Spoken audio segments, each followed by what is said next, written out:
Hi, നമ്മുടെ കഴിഞ്ഞ ക്ലാസ്സിൽ നമ്മൾ സിസ്റ്റമാറ്റിക്സ് ബാക്ടീരിയോളജിയിലുള്ള കുറച്ച് കാര്യങ്ങൾ പഠിച്ചിരുന്നു. ഇന്ന് നമ്മൾ നോക്കുന്നത് ഡയഗ്നോസ്റ്റിക് മൈക്രോബയോളജിയിലെ കുറച്ച് കാര്യങ്ങളാണ് നോക്കുന്നത്. ഇത് നിങ്ങൾ നോട്ടിൽ എഴുതുന്ന സമയത്ത് നോട്ടിന് പിറകിൽ വേണം എഴുതാം. കാരണം സ്റ്റാർട്ടിങ്ങിൽ നമ്മൾ ബാക്ടീരിയോളജിയും സിസ്റ്റമാറ്റിക്സ് ബാക്ടീരിയോളജിയിലും ദെൻ എൻഡിങ്ങിൽ നമ്മൾ ഡയഗ്നോസ്റ്റിക് മൈക്രോബയോളജിയാണ് എഴുതുന്നത്. ഓക്കെ, ഇവിടെ നമ്മൾ ഇന്ന് ഫസ്റ്റ് പഠിക്കാൻ പോകുന്നത് യൂറിനറി ട്രാക്ട് ഇൻഫെക്ഷനെ പറ്റിയാണ്. അതിനെപ്പറ്റി നമുക്ക് ഡീറ്റെയിൽ ആയിട്ട് നോക്കാം. ഓക്കെ, എന്താണ് നമ്മുടെ റെസ്പിറേറ്ററി സിസ്റ്റത്തിന്റെ ഡയഗ്രാം എന്ന് പറഞ്ഞു കഴിഞ്ഞാൽ കിഡ്നിയാണ്, അഡ്രീനൽ ഗ്ലാൻഡ് ഉണ്ട്, ദെൻ എന്തുണ്ട്, ഒരു യൂറിറ്റർ ഉണ്ട്, ദെൻ യൂറിനറി ബ്ലാഡർ ഉണ്ട്, ദെൻ യൂറിത്ര ഉണ്ട്. ഇതിനെ നമ്മൾ ലോവർ യൂറിനറി ട്രാക്ട് എന്നും അപ്പർ യൂറിനറി ട്രാക്ട് എന്നും ഒക്കെ ഡിവൈഡ് ചെയ്തിട്ടുണ്ട്. ഇതിനെപ്പറ്റിയൊക്കെ നിങ്ങൾ ഡീറ്റെയിൽ ആയിട്ട് നിങ്ങൾ ഫസ്റ്റ് ഇയറിൽ പഠിച്ചാന്ന് എനിക്കറിയാം. ഓക്കെ, നിങ്ങൾക്ക് ഓർമ്മ ഉണ്ട് എന്നുള്ളത് എനിക്കറിയാം. ഓക്കെ, നമ്മൾ വീണ്ടും ഒന്നുകൂടി നോക്കുന്നതാണ് ഒരു നല്ലൊരു ഡയഗ്രമാറ്റിക് പർപ്പസ്, നല്ലൊരു കളറുള്ള ഒരു ഡയഗ്രാം നമ്മൾ കൊടുക്കുന്നത്. കിഡ്നി ഉണ്ട്, യൂറിത്ര ഉണ്ട്, ബ്ലാഡർ, യൂറിത്ര, പറഞ്ഞ കാര്യങ്ങളൊക്കെ തന്നെ. ചില സമയത്ത് എന്ത് ചെയ്യാം, ബാക്ടീരിയ മൂവ് ചെയ്യുന്ന ഇമേജസ് സ്റ്റേജ് 1 എന്താണ് ബാക്ടീരിയയുടെ മൂവ്മെന്റ് കാണിക്കുന്നുണ്ട്. ഓക്കെ, സ്റ്റേജ് 2 ഇൻഫെക്ഷനും കാര്യങ്ങളൊക്കെ കാണിക്കുന്നുണ്ട്. ദെൻ ഇതിനെ പറ്റി ഒരു ജസ്റ്റ് ഇൻട്രൊഡക്ഷൻ എന്നുള്ള രീതിയിൽ മാത്രമേ നമ്മൾ ഈ ഒരു ഇമേജസ് ഉദ്ദേശിക്കുന്നുള്ളൂ. ഇതിനെപ്പറ്റി ഡീറ്റെയിൽ ആയിട്ട് നമ്മൾ നോക്കാം. ഓക്കെ, നമ്മൾ നോക്കുന്ന സമയത്ത് ഫസ്റ്റ് വരുന്നത് എന്താണ്, ഡെഫിനിഷൻ ആണ്. അതായത് യൂറിനറി ട്രാക്ട് ഇൻഫെക്ഷൻ എന്ന് പറഞ്ഞിട്ടുണ്ടെങ്കിൽ it is the multiplication of bacteria within the renal tract and having a colony count greater than or equal to 10⁵ colony forming unit per ml of mid stream urine sample എന്നാണ് പറയുന്നത്. അതായത് ശ്രദ്ധിക്കണം, എന്താണ് per ml of mid stream urine sample. എന്തുകൊണ്ടാണ് നമ്മൾ ഇതിൻ്റെ അകത്ത് mid stream, അതായത് UTI എന്ന് പറഞ്ഞാൽ എന്താണ്, it is the multiplication of bacteria within the urine within the renal tract and having a colony count greater than or equal to 10⁵ colony forming unit per ml of mid stream urine sample എന്നാണ് പറയുന്നത്. Colony forming unit means CFU per ml of mid stream urine sample. എന്തുകൊണ്ട് നമ്മൾ ഇതിനകത്ത് mid stream urine sample എന്ന് എടുത്തു പറയാൻ കാരണം, because during the time of voiding urine may contaminated with the microorganisms. Normal urine sterile ആണോ അല്ലേ? Okay, normal urine എന്താണ്, സ്റ്റെറൈൽ ആണ്. ദെൻ യൂറിനറി ബ്ലാഡർ എന്ന് വെച്ചിട്ടാണ് ഇത് എന്ത് വരുന്നത്, കണ്ടാമിനേഷൻ വരുന്നത്. ആ ഒരു കണ്ടാമിനേഷൻ ഉള്ളത് കൊണ്ടാണ് നമ്മൾ ഇവിടെ എന്ത് പറയുന്നത്, ഒരു കോളനി കൗണ്ട് പറയുന്നത്. അതായത് 10⁵ അല്ലെങ്കിൽ 1 lakhനെക്കാട്ടി കൂടുതൽ ഓർഗാനിസം ഉണ്ടെങ്കിൽ മാത്രമേ ഉള്ളൂ നമ്മൾ അതിനെ സിഗ്നിഫിക്കന്റ് ബാക്ടീരിയൂറിയ അല്ലെങ്കിൽ യൂറിനറി ട്രാക്ട് ഇൻഫെക്ഷൻ എന്നുള്ള രീതിയിലേക്ക് പറയാൻ പറ്റത്തുള്ളൂ. ഓക്കെ, അതാണ് നോർമൽ ഉള്ള കേസ്. അതേ സമയത്ത് അവിടെ കുറച്ച് എക്സെപ്ഷൻ വരുന്നുണ്ട് സ്റ്റാഫിന്റെ കേസിൽ. കാരണം എന്താണ്, സ്റ്റാഫിന്റെ കേസിൽ നമ്മൾ പറയുന്നു even low colony count indicate significant bacteria because staph is not a normal flora of urinary tract. അതായത് നോർമൽ ഈ സ്റ്റാഫ് ഓറിയസ് എന്ന് പറഞ്ഞ ഓർഗാനിസം നമ്മുടെ യൂറിനറി ട്രാക്റ്റിൽ ഒരു നോർമൽ ഫ്ലോറ ആയിട്ട് വരുന്നുമില്ല. അതുപോലെ തന്നെ ഒരു യൂറിനറിയുടെ മീൻസ് UTI കോസ് ചെയ്യുന്ന ഒരു പ്രൈമറി പാത്തോജനും അല്ല. അതുകൊണ്ട് തന്നെ ഒരു ലോ കോളനി കൗണ്ട് ഉണ്ടെങ്കിൽ പോലും നമുക്ക് എന്തെന്ന് പറയാം, സ്റ്റാഫ് ഓറിയസിന്റെ കേസിൽ നമുക്ക് സിഗ്നിഫിക്കന്റ് ബാക്ടീരിയ എന്നുള്ള രീതിയിൽ പറയാം. ഓക്കെ, അതുപോലെ തന്നെയാണ് നമ്മുടെ ഈ സാൽമോണല്ലയുടെ കേസിൽ നമ്മൾ പഠിക്കും. അതായത് സാൽമോണല്ല എടുക്കുമ്പോൾ നമ്മൾ പഠിക്കും സിവിയർ കേസ് ഓഫ് സാൽമോണലോസിസ് നമ്മൾ എന്ത് ചെയ്യും, എൻട്രിക് ഫീവറിന്റെ കേസിൽ യൂറിനറി ഷെഡിങ് ഉണ്ടാവും സാൽമോണല്ലയുടെ കേസിൽ. അങ്ങനെ സമയത്തും ലോ കോളനി കൗണ്ട് ആണെങ്കിൽ നമുക്ക് എന്തെന്ന് പറയാം, സിഗ്നിഫിക്കന്റ് ബാക്ടീരിയ എന്നുള്ള കണ്ടീഷനാണ് പറയുന്നത്. കാരണം അതൊന്നും നോർമൽ ഫ്ലോറ ആയിട്ട് വരുന്നില്ല. അതേസമയത്ത് നോർമൽ ഫ്ലോറ ആയുള്ള ഓർഗാനിസംസ് ഉണ്ടെങ്കിൽ നമ്മൾ അതിന് വേണ്ടിയിട്ടാണ് നമ്മൾ എന്തെന്ന് പറയുന്നത്, ഇത് നോർമൽ ഫ്ലോറ ആണോ അതല്ല പാത്തോജനിക് വൺ ആണോ നമുക്ക് ഡിഫറൻഷിയേറ്റ് ചെയ്യണം. അതിന് വേണ്ടിയിട്ടാണ് നമ്മൾ കോളനി കൗണ്ട് എന്നുള്ള രീതിയിൽ പറഞ്ഞത്. അതായത് 10⁵ അല്ലെങ്കിൽ 1 lakhനെക്കാട്ടി കൂടുതൽ കോളനി ഉണ്ടെങ്കിൽ മാത്രമേ ഉള്ളൂ നമ്മൾ എന്തെന്ന് പറയത്തുള്ളൂ, സിഗ്നിഫിക്കന്റ് ബാക്ടീരിയ ഉണ്ട് എന്നുള്ള രീതിയിൽ പറയത്തുള്ളൂ. Okay, അതിന്റെ definition ആണ്, just definition. That is, it is the multiplication of bacteria within the renal tract and having a colony count greater than or equal to 10⁵ CFU per ml of MSUS. MSUS means midstream urine sample. Okay, നമ്മൾ ഇതിന്റെ classification നോക്കുകയാണ്. Main ആയിട്ട് 6 different types of classifications ആണ് UTIക്ക് കൊടുത്തിട്ടുള്ളത്. First classification is based on anatomical സൈറ്റിന്റെ ബേസിൽ നമ്മൾ lower urinary tract infection and upper urinary tract infection എന്ന് പറഞ്ഞ് രണ്ടായിട്ട് ഡിവൈഡ് ചെയ്യുന്നു. Then based on source of infection ന്റെ ബേസിൽ നമ്മൾ community acquired UTI and nosocomial acquired UTI എന്തായിരിക്കും കമ്മ്യൂണിറ്റി അക്വേർഡ് എന്ന് പറഞ്ഞാൽ മീൻസ് നമ്മൾ നോർമലി സറൗണ്ടിങ്സ് കാണുന്നത്. ദെൻ നോസോകോമൽ എന്ന് പറഞ്ഞിട്ടുണ്ടെങ്കിൽ എന്തായിരിക്കും hospital acquired UTI. Okay, then based on symptoms that is symptomatic UTI and asymptomatic UTI. Then based on time duration, that is acute UTI and chronic UTI. Then based on severity of infection, complicated UTI and uncomplicated UTI. Based on pathogenesis, ascending UTI and descending UTI. ഇങ്ങനെ different ആയിട്ടുള്ള 6 classification ആണ് നമ്മൾ UTIക്ക് കൊടുത്തിട്ടുള്ളത്. Okay, നമുക്ക് ഈ ഒരു 6 ക്ലാസിഫിക്കേഷനെ പറ്റി നമുക്ക് ഡീറ്റെയിൽ ആയിട്ട് നോക്കാം. Okay, first classification is based on anatomical site. നമ്മൾ പറഞ്ഞു അനാറ്റമിക്കൽ സൈറ്റിന്റെ ബേസിൽ നമ്മൾ രണ്ടെണ്ണമായിട്ട് ഉണ്ട് എന്ന് പറഞ്ഞത്, that is lower UTI and upper UTI എന്നുള്ള രീതിയിൽ. ഓക്കെ, ഈ ലോവർ UTI എന്ന് പറഞ്ഞിട്ടുണ്ടെങ്കിൽ നമ്മുടെ യൂറിനറി ബ്ലാഡർ ടു ഡൗൺവേർഡ്സ് ആണ്. യൂറിനറി ബ്ലാഡർ മുതൽ ഡൗൺവേർഡ്സ് ഉള്ള സ്ട്രക്ചേഴ്സിനെ അഫക്ട് ചെയ്യുന്ന ഡിസീസസിനെ നമ്മൾ കളക്റ്റീവ്ലി പറഞ്ഞ പേരാണ് ലോവർ യൂറിനറി ട്രാക്ട് ഇൻഫെക്ഷൻ. ഇതിന് എക്സാമ്പിൾ ആയിട്ട് വരുന്നതെന്ന് പറഞ്ഞിട്ടുണ്ടെങ്കിൽ ഒന്നെങ്കിൽ സിസ്റ്റൈറ്റിസ് ആയിരിക്കാം, അല്ലെങ്കിൽ യൂറിത്രൈറ്റിസ് ആയിരിക്കാം, അല്ലെങ്കിൽ അക്യൂട്ട് യൂറിത്രൽ സിൻഡ്രോം. ഈ 3 ഡിസീസസ് ആണ് മെയിൻ ആയിട്ട് ലോവർ യൂറിനറി ട്രാക്റ്റിൽ വരുന്നത്. അതായത് സിസ്റ്റൈറ്റിസ് എന്ന് പറഞ്ഞാൽ എന്താണ്? ഇൻഫ്ലമേഷൻ ഓഫ് യൂറിനറി ബ്ലാഡറിനെ കളക്റ്റീവ്ലി പറയുന്ന പേരാണ് സിസ്റ്റൈറ്റിസ്. ഇതിന്റെ മെയിൻ സിംറ്റംസ് എന്ന് പറഞ്ഞിട്ടുണ്ടെങ്കിൽ ഡിസ്യൂറിയ ഉണ്ടാവാം, ഫീവർ ഉണ്ടാവാം, അർജൻസി ഉണ്ടാവാം, സുപ്രാപെബിക് പെയിൻ ഉണ്ടാവാം. ചില സമയത്തിൽ എന്താണ്, ചില കേസിൽ എന്തും കൂടി കാണുന്നുണ്ട്, ഹെമച്ചൂറിയം കാണുന്നുണ്ട്. ഓക്കെ, ഇങ്ങനെയുള്ള സമയത്ത് ബാക്ടീരിയൽ ഇൻഫെക്ഷൻ ആണല്ലോ, എന്തായിരിക്കും സംഭവിക്കുക? യൂറിന്റെ കളർ എന്തായിരിക്കും? ബിക്കം നല്ല ക്ലൗഡി ആയിരിക്കും. ഓക്കെ, നല്ല ക്ലൗഡി ഉണ്ടാവും. പിന്നെ അതുപോലെ തന്നെ എന്തായിരിക്കും? സ്മെല്ലിനൊക്കെ ഒരു ചെറിയൊരു ചേഞ്ച് ഉണ്ട്, that is become bad order ആയിരിക്കും. ഇത് മെയിൻ ആയിട്ട് കാണപ്പെടുന്നതെന്ന് വെച്ച് കഴിഞ്ഞാൽ ഫീമെയിൽസിലായിരിക്കും. കാരണം എന്ന് വെച്ച് കഴിഞ്ഞാൽ ഡ്യൂ ടു ഷോർട്ട് യൂറിത്ര. അതുകൊണ്ട് തന്നെ ഇത് മെയിൻ ആയിട്ട് കണ്ടുവരുന്നത് ഫീമെയിൽസിനായിരിക്കും. Cystitis, urinary bladder infection collectively പറയുന്ന പേരാണ്. ഓക്കെ, ദെൻ യൂറിത്രൈറ്റിസ് എന്ന് പറഞ്ഞാൽ എന്തായിരിക്കും? ഇൻഫെക്ഷൻ ഓഫ് യൂറിത്രനെ കളക്റ്റീവ്ലി പറയുന്ന പേരാണ് യൂറിത്രൈറ്റിസ്. ഇതിന്റെ മെയിൻ സിംറ്റംസ് എന്ന് പറഞ്ഞാൽ എന്താണ്? ഡിസ്യൂറിയം, ഫീവർ ഒക്കെ ഉണ്ടാവും. പെയിൻഫുൾ അല്ലെങ്കിൽ ഡിഫിക്കൽട്ട് യൂറിനേഷൻ ആണ് ഇതിന്റെ മെയിൻ സിംറ്റംസ് എന്ന് പറഞ്ഞിട്ടുണ്ടെങ്കിൽ. ദെൻ അക്യൂട്ട് യൂറിത്രൽ സിൻഡ്രോം എന്ന് പറഞ്ഞിട്ടുണ്ടെങ്കിൽ ഇതിന്റെ മെയിൻ ടിപ്പിക്കൽ ഫീച്ചർ എന്ന് പറഞ്ഞിട്ടുണ്ടെങ്കിൽ ഡിസ്യൂറിയ ഉണ്ടാവും, അർജൻസി ഉണ്ടാവും. ഇത് മെയിൻ ആയിട്ട് കണ്ടുവരുന്നതെന്ന് വെച്ച് കഴിഞ്ഞാൽ സെക്ഷലി ആക്റ്റീവ് വുമൻസിലാണ് ഇത് മെയിൻ ആയിട്ട് കണ്ടുവരുന്നത്. ഓക്കെ, അങ്ങനെ ലോവർ യൂറിനറി ട്രാക്ട് ഇൻഫെക്ഷനിൽ വരുന്നത് മെയിൻ ആയിട്ട് 3 ഡിസീസസ് ആണ്. First one is the cystitis, that is inflammation of bladder. Then urethritis, inflammation of urethra, and acute urethral syndrome. ഈ 3 ഡിസീസസ് ആണ് മെയിൻ ആയിട്ട് ലോവർ യൂറിനറി ട്രാക്ട് ഇൻഫെക്ഷനിൽ കാണപ്പെടുന്നത്. ഓക്കെ, ദെൻ നമ്മൾ നോക്കുന്നു based on anatomical സൈറ്റിലെ second classification ആണ് upper urinary tract infection. അതായത് main ആയിട്ട് എന്തായിരിക്കും? നമ്മുടെ കിഡ്നി അല്ലെങ്കിൽ യൂറിറ്ററിലൊക്കെ ഇൻഫെക്ഷൻ വരുന്നതിനാണ് മെയിൻ ആയിട്ട് അപ്പർ യൂറിനറി ട്രാക്ട് ഇൻഫെക്ഷൻ എന്നുള്ള രീതിയിൽ പറയുന്നത്. ഇതിൽ മെയിൻ ആയിട്ട് 2 എണ്ണമാണ് വരുന്നത്. First one is the pyelonephritis. പേര് തന്നെ പൈലോനെഫ്രൈറ്റിസ്, നെഫ്രൈൻ. That is inflammation of the renal parenchyma ആയിരിക്കും. നമ്മുടെ റീനൽ കിഡ്നിയുടെ പാരൻകൈമയിലെ വരുന്ന ഇൻഫ്ലമേഷൻ കളക്റ്റീവ്ലി പറയുന്ന പേരാണ് പൈലോനെഫ്രൈറ്റിസ്. ഇതിന്റെ മെയിൻ സിംറ്റംസ് എന്ന് പറയുന്നത് എന്തായിരിക്കും? ടെൻഡേർനെസ് ഉണ്ടാവും, ഹൈ ഫീവറും ആയിരിക്കും. പിന്നെ വരുന്നതാണ് പൈലൈറ്റിസ്. ഇതെന്ന് വെച്ച് കഴിഞ്ഞാൽ പൈലോനെഫ്രൈറ്റിസ് തന്നെയാണ്, പക്ഷെ അതിന്റെ ഒരു മൈൽഡ് ഫോം ആയിരിക്കും വിത്ത് പയൂറിയ. പയൂറിയ എന്ന് പറഞ്ഞാൽ എന്തായിരിക്കും? Presence of pus in urine collectively പറയുന്ന പേരാണ് പയൂറിയ. എന്തായിരിക്കും? റീനൽ ഇൻവോൾവ്മെന്റ് ഒക്കെ എന്തായിരിക്കും? വളരെ കുറച്ച് മാത്രമേ ഉണ്ടാവത്തുള്ളൂ. റീനൽ ഇൻവോൾവ്മെന്റ് സ്റ്റാർട്ട് ചെയ്യുന്നുണ്ടാവത്തുള്ളൂ. ഫസ്റ്റ് വരുന്നത് പൈലൈറ്റിസ് ആണ്. അതിനെ നമ്മൾ നല്ല രീതിയിൽ ട്രീറ്റ് ചെയ്തിട്ടില്ലെങ്കിൽ അത് എന്തിലേക്ക് ലീഡ് ചെയ്യുന്നു? പൈലോനെഫ്രൈറ്റിസ് എന്നുള്ള കണ്ടീഷനിലേക്ക് ലീഡ് ചെയ്യുകയാണ് ചെയ്യുന്നത്. Then second classification is based on source of infection. Source of infection ബേസിൽ നമ്മൾ 2 ആയിട്ടാണ് ക്ലാസിഫൈ ചെയ്യുന്നത്. That is community acquired pneumonia, then nosocomial UTI. Community acquired UTIയും നോസോകോമൽ UTI എന്നുള്ള രീതിയിൽ 2 രീതിയിലാണ് ക്ലാസിഫൈ ചെയ്യുന്നത്. കമ്മ്യൂണിറ്റി അക്വയർഡ് UTI എന്ന് പറഞ്ഞിട്ടുണ്ടെങ്കിൽ എന്തായിരിക്കും? നാച്ചുറലി ഒക്കറിംഗ് വൺസ് ആയിരിക്കും. ഓക്കെ, ചില കേസിൽ എന്തായിരിക്കും? നാച്ചുറൽ ഒക്കറിംഗ് ആയിരിക്കും. ചില കേസ് എന്താ? It is known catheter associated UTI ആയിരിക്കും. കത്തീറ്റർ ഒന്നും ഇല്ലാണ്ട് നമുക്ക് നോർമലി ഒരു ഇൻഡിവിജ്വൽസിന് വരുന്ന UTI പറയുന്ന പേരാണ് കമ്മ്യൂണിറ്റി അക്വയർഡ് UTI. ഇതിന്റെ കേസിൽ നമ്മൾ പറയുന്നതെന്ന് വെച്ച് കഴിഞ്ഞാൽ ഇങ്ങനെ കമ്മ്യൂണിറ്റി അക്വയർഡ് UTI മെയിൻ ആയിട്ട് കോസ് ചെയ്യുന്നതിന്റെ അകത്ത് ഒരു 80% ഓഫ് ഈക്കോളി ആയിരിക്കും മെയിൻ ആയിട്ട് എന്ത് കോസ് ചെയ്യുന്നുണ്ടാവുക? കമ്മ്യൂണിറ്റി അക്വയർഡ് UTI കോസ് ചെയ്യുന്നുണ്ടാവുക. Next one is the nosocomial UTI. Nosocomial UTI is also known as hospital acquired UTI. കാരണം നമുക്ക് നോർമലി വേറെ എന്തെങ്കിലും ഇൻഫെക്ഷൻ കൊണ്ട് ഹോസ്പിറ്റലിൽ അഡ്മിറ്റ് ആയതായിരിക്കാം. ഇതിന് എന്തുണ്ടാവാം? ബെഡഡ് ആയിരിക്കുന്ന പേഷ്യന്റിന് കത്തീറ്റർ ഇടുന്നു. ദെൻ ഇംപ്രോപ്പർ കത്തീറ്റർ അല്ലെങ്കിൽ ഇംപ്രോപ്പർ ക്ലീനിങ് ഓഫ് കത്തീറ്റർ ഒക്കെ വരുന്നത് കൊണ്ട് എന്ത് സംഭവിക്കാം? ആ ഒരു ഓർഗാനിസം നമുക്ക് വീണ്ടും കയറി ഇൻഫെക്ഷൻ വരുന്നു. അങ്ങനെ വരുന്നതാണ് കത്തീറ്റർ അസോസിയേറ്റഡ് UTI എന്നുള്ള രീതിയിൽ. ഇത് മെയിൻ ആയിട്ട് എന്ന് വെച്ചാൽ ഒന്നെങ്കിൽ കത്തീറ്റർ ഇടുന്ന പേഷ്യൻസിന്, അല്ലെങ്കിൽ ആഫ്റ്റർ എന്തെങ്കിലും ട്രീറ്റ്മെന്റിന് ശേഷം അല്ലെങ്കിൽ ഗൈനക്കോളജിക്കൽ സർജറിക്ക് ശേഷം വരുന്ന UTI. ഓക്കെ, ഇത്രയാണ് മെയിൻ ആയിട്ട് നോസോകോമൽ UTIയിൽ മെയിൻ ആയിട്ട് വരുന്നത്. നോസോകോമൽ UTI മെയിൻ ആയിട്ട് കോസ് ചെയ്യുന്നത് വെച്ചിട്ടുണ്ടെങ്കിൽ പ്രോട്ടിയസും പിന്നെ അതുപോലെ തന്നെ സ്യൂഡോമോണാസ് സ്പീഷീസും ആണ് മെയിൻ ആയിട്ട് നോസോകോമൽ UTI കോസ് ചെയ്യുന്നത്.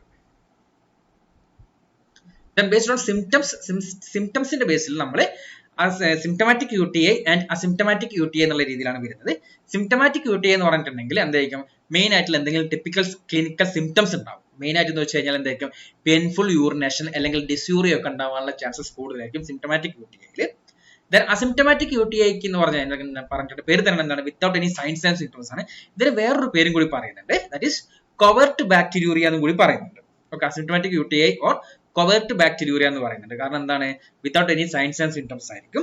ഇത് മെയിൻ ആയിട്ട് കണ്ടുവരുന്നതെന്ന് വെച്ചിട്ടുണ്ടെങ്കിൽ പ്രഗ്നന്റ് വുമൺസിനും പിന്നെ അതുപോലെ തന്നെ ഡയബറ്റിക് പേഷ്യൻസിനും ഒക്കെ ആയിരിക്കും മെയിൻ ആയിട്ട് എന്ത് വരിക, ഈ ഒരു അസിംറ്റമാറ്റിക് UTI കണ്ടുവരും. Then based on time duration നമ്മൾ നിങ്ങൾക്ക് എല്ലാവർക്കും അറിയുന്ന പോലെ തന്നെ എന്താണ് acute UTI and chronic UTI. Then based on severity of ഇൻഫെക്ഷന്റെ ബേസിൽ നമ്മൾ complicated UTI and uncomplicated UTI എന്നുള്ള രീതിയിൽ വരുന്നു. അൺകോംപ്ലിക്കേറ്റഡ് UTI എന്ന് പറഞ്ഞിട്ടുണ്ടെങ്കിൽ സിസ്റ്റൈറ്റിസും യൂറിത്രൈറ്റിസും ഒക്കെയാണ്, അതിൽ വേറെ കോംപ്ലിക്കേഷനിലേക്ക് ഒന്നും ലീഡ് ചെയ്യുന്നില്ല.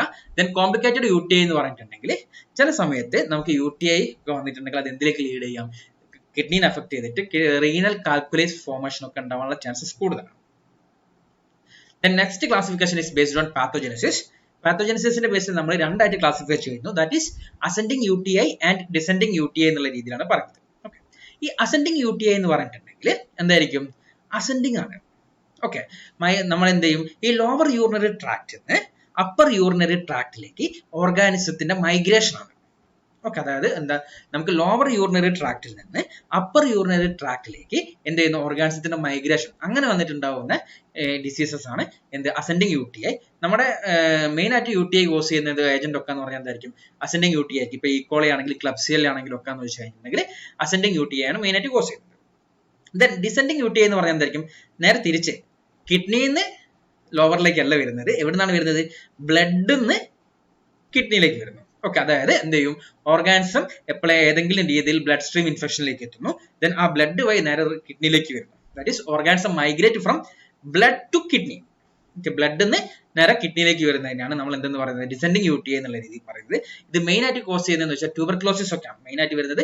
റീനൽ ട്യൂബർക്ലോസിസ് സസ്പെക്ട് ചെയ്യുന്ന കേസിലും പിന്നെ അതുപോലെ തന്നെ ലെപ്റ്റോസ്പൈറോസിസും പിന്നെ സ്റ്റഫിലോകോക്കൽ ഇൻഫെക്ഷനും പിന്നെ സാൽമോണല്ലയുടെ ഇൻഫെക്ഷനും ഒക്കെയാണ് ഈ ഒരു രീതിയിൽ വരുന്നത്, ഇത് ഡിസെൻഡിങ് UTI എന്നുള്ള രീതിയിൽ വരുന്നത്. ഓക്കെ, നമ്മളെ ഡിസെൻഡിങ് റൂട്ട് ആണ് ഹെമറ്റോജനസ് സ്പ്രെഡിങ് നമ്മൾ പറഞ്ഞിട്ടുണ്ടായിരുന്നു, ബ്ലഡ് ടു കിഡ്നി എന്നുള്ള രീതിയിലേക്കാണ് വരുന്നത്. Urinary bladder urethra. Ascending route എന്തായിരിക്കും, lower urinary tract to upper kidney എന്നുള്ള രീതിയിലേക്ക് വരുന്നത്. ഓക്കെ, ദെൻ നമ്മൾ അടുത്ത നോക്കുന്നത് പ്രീഡിസ്പോസിംഗ് ഫാക്ടേഴ്സ്.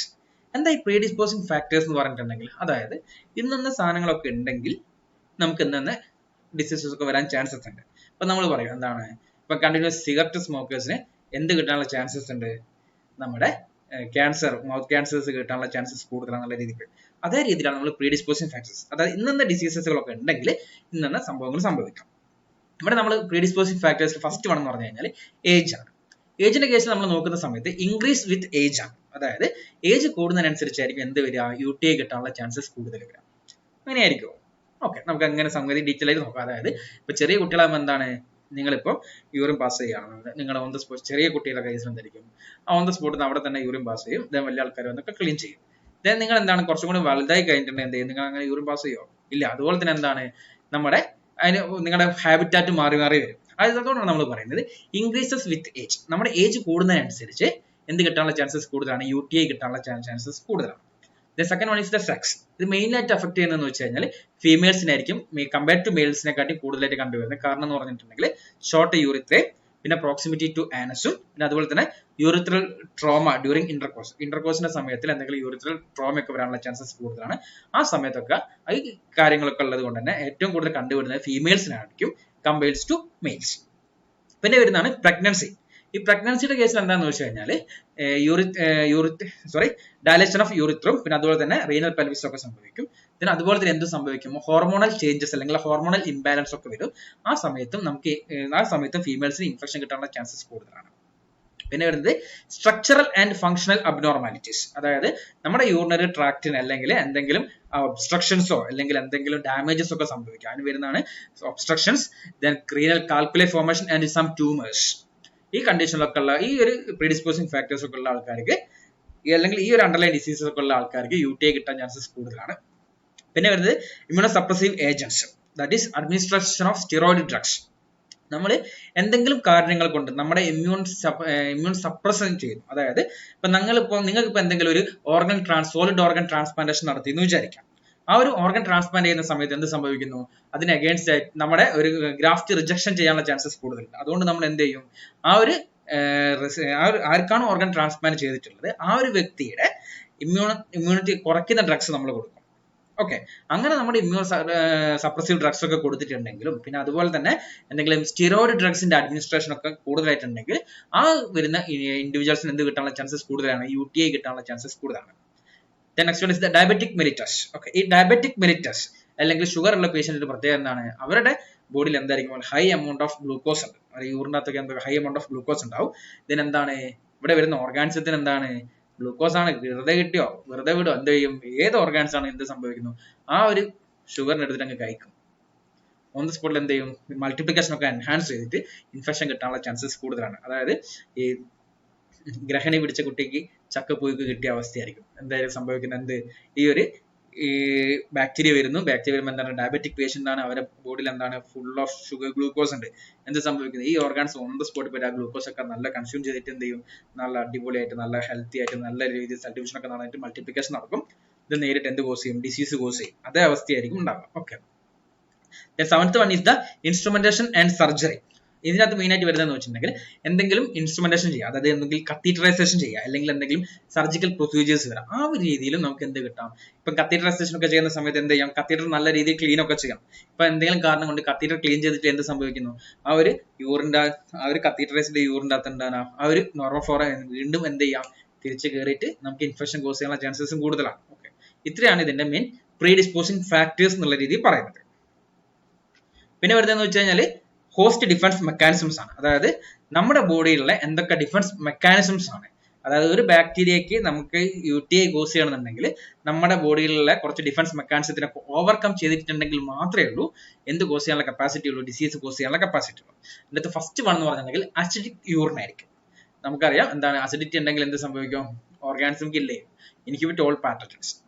ദെൻ യൂറിന്റെ ഓസ്മോലാലിറ്റി കൂടിയിട്ടുണ്ടെങ്കിൽ എന്ത് സംഭവിക്കും, അതും അതുപോലെ തന്നെ പാത്തോജൻസിനെ ഇൻക്രീസ് ചെയ്യിപ്പിക്കും. പിന്നെ അതുപോലെ തന്നെ നമ്മൾ പഠിച്ചിട്ടുണ്ട് സെക്രട്ടറി IgA. IgAക്ക് രണ്ട് ടൈപ്പ് ഉണ്ടല്ലേ, സെക്രട്ടറി IgA ഉണ്ട്, സിറം IgA ഉണ്ട്. ഇപ്പം മ്യൂക്കോസൽ IgA ആണെങ്കിൽ എന്ത് ചെയ്യും, നമ്മുടെ ഈ ഒരു പാത്തോജൻ ഈ ഒരു യൂറോ എപ്പിത്തീലിയൽ സെൽസിന് മുകളിലെ അഡ്ഹഷൻ അല്ലെങ്കിൽ അറ്റാച്ച്മെന്റിന് എന്ത് സംഭവിക്കുന്നു, ഇതങ്ങ് പ്രിവെന്റ് ചെയ്ത് കളയും.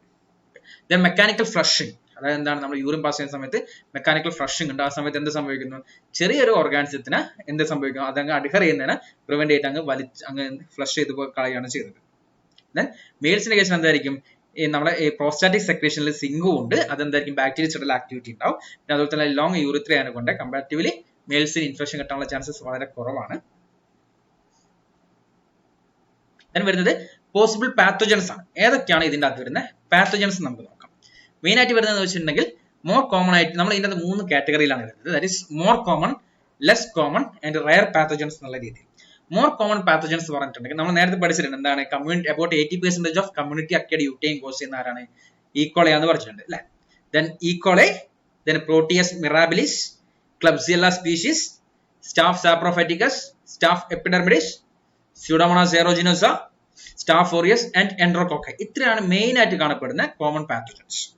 ഓക്കെ, ദെൻ ലെസ് കോമൺ പാത്തോജൻസിൽ വരുന്നതാണ് Enterobacter species, Proteus mirabilis, then Citrobacter species, Acinetobacter, ഇത് മാറിപ്പോയിട്ടുണ്ട്. ഏറ്റവും കൂടുതൽ കണ്ടുവരുന്നത് പ്രോട്ടിയസ് എന്ന് വെച്ചാൽ പ്രോട്ടിയസ് വൾഗാരിസ് ആണ് കോമൺ ആയിട്ട് കണ്ടുവരുന്നത്. ലെസ് കോമൺ ആണ് പ്രോട്ടിയസ് മിറാബിലിസ്, അത് എന്നോട് മാറിപ്പോയതാണ്, ശ്രദ്ധിക്കണം കേട്ടോ. അതായത് മോർ കോമൺ ആയിട്ട് വരുന്നത് E coli, Proteus vulgaris, Klebsiella, Staph saprophyticus, Staph epidermidis, Pseudomonas, Staph and enterococci. Then less commonly വരുന്നത് Enterobacter species, Proteus mirabilis, Citrobacter, Acinetobacter, Providencia, Morganella, Serratia, Alcaligenes faecalis, group A and group B streptococci and Mycobacterium tuberculosis. അതാണ് നമ്മൾ പറഞ്ഞ renal tuberculosis എന്നുള്ള രീതിയിൽ വരുന്നത്. Then rare causes, അതായത് വളരെ rare ആയിട്ട് മാത്രം കോസ് ചെയ്തതാണ് group A and group B അല്ലാതെ other streptococci other than group A and group B. Then Leptospira, Salmonella, നമ്മൾ പറഞ്ഞു സാൽമോണല്ല എന്താണ് നമ്മൾ ആദ്യം പറഞ്ഞിട്ടുണ്ടായിരുന്നു. സിവിയർ കേസിൽ അക്യൂട്ട് എൻട്രിക് ഫീവറിന്റെ കേസിൽ എന്ത് സംഭവിക്കുന്നു? യൂറിനറി ഷെഡിങ് ഉണ്ടാവുന്നുണ്ട് സാൽമോണല്ലയിൽ. Salmonella Haemophilus influenzae, Mycoplasma hominis, Ureaplasma urealyticum, Neisseria gonorrhoeae, Gardnerella vaginalis, Chlamydia trachomatis and Bacteroides fragilis. ഇത്രയും ഓർഗാൻസ് ആണ് മെയിൻ ആയിട്ട് UTI എന്നുള്ള കണ്ടീഷൻസ് കോസ് ചെയ്യുന്നത്.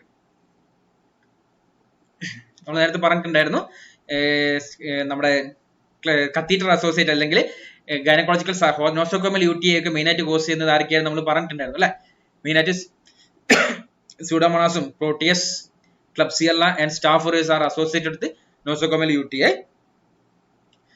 ദെൻ പ്രോട്ടിയസ് ഇൻഫെക്ഷൻ ഉണ്ടെങ്കിൽ അത് എന്തിലേക്ക് ലീഡ് ചെയ്യാം? Also associated with renal calculi അല്ലെങ്കിൽ റീനൽ സ്റ്റോൺ എന്നുള്ള രീതിയിൽ. സ്റ്റാഫ് സാപ്രോഫൈറ്റിക് ഇൻഫെക്ഷൻ മെയിൻ ആയിട്ട് കണ്ടുവരുന്നത് വെച്ച് കഴിഞ്ഞാൽ സെക്ഷലി ആക്റ്റീവ് ആയിട്ടുള്ള യങ് വുമൻസിലാണ് മെയിൻ ആയിട്ട് ഇത് കണ്ടുവരുന്നത്. ഇൻഫെക്ഷൻ ഓഫ് ദ നമ്മൾ പറഞ്ഞിട്ടുണ്ടായിരുന്നു റയർ പാത്തജൻ ആയിട്ട് പറഞ്ഞിട്ടുണ്ടായിരുന്നു നെസീരിയ ഗൊണേറിയ എന്നുള്ള രീതിയിൽ. ഇത് മെയിൻ ആയിട്ട് വരുന്നതെന്ന് വെച്ച് കഴിഞ്ഞാൽ യൂറിത്രൈറ്റിസ് ആണ്, അതായത് ആന്റീരിയർ യൂറിനറി ട്രാക്ട് ഇൻഫെക്ഷൻ ആണ് മെയിൻ ആയിട്ട് കോസ് ചെയ്യുന്നത്. ഇത് മെയിൻ ആയിട്ട് കണ്ടുവരുന്നതെന്ന് വെച്ച് കഴിഞ്ഞാൽ ജെൻസിനാണ് കമ്പയർ ടു ഫീമെയിൽസ് കൂടുതൽ കണ്ടുവരുന്നത്. പിന്നെ അതുകൂടാണ്ട് യൂറിത്രൈറ്റിസ് കോസ് ചെയ്യുന്ന വേറെ ഓർഗാൻസ് എന്ന് പറഞ്ഞിട്ടുണ്ടെങ്കിൽ സ്റ്റാഫ് കോസ് ചെയ്യും, സ്ട്രെപ്റ്റോകോക്കെ, ക്ലമേഡിയം കോസ് ചെയ്യുന്നുണ്ട്.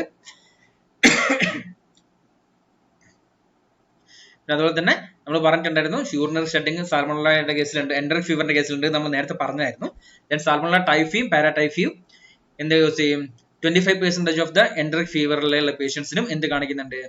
തേർഡ് വീക്ക് ഓഫ് ഇൻഫെക്ഷനിൽ യൂറിനറി ഷെഡിങ് കാണിക്കുന്നുണ്ട്. അതാണ് നമ്മൾ പറഞ്ഞത് സിവിയർ ഇൻ കേസിലാണ് തേർഡ് വീക്കിലേക്ക്, എന്തായാലും തേർഡ് വീക്കിൽ മാത്രമേ ഉള്ളൂ യൂറിനറി ഷെഡിങ് ഉണ്ടാവത്തുള്ളൂ. അതേസമയത്ത് ടൈഫോയിഡ് കാരിയർ ആണെങ്കിൽ എന്ത് ചെയ്യും? ഫുൾ ടൈം ആയിട്ട് എന്ത് സംഭവിക്കും? അവരുടെ യൂറിൻ്റെ അകത്ത് യൂറിനറി ഷെഡിങ് ഉണ്ടാവും. ഇത്രയാണ് നമ്മുടെ UTIയുടെ ഫസ്റ്റ് പോർഷൻ്റെ അകത്ത് വരുന്നത്. ഓക്കെ.